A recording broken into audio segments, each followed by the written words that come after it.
اس دنیا میں رہتے ہوئے دوست کس کو بنایا جائے؟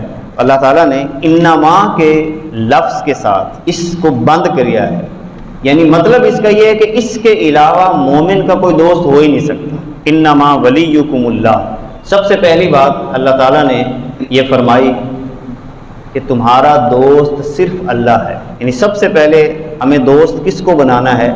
اللہ تعالیٰ کی ذات۔ اب اللہ کو دوست بنانے کا کیا مطلب ہے؟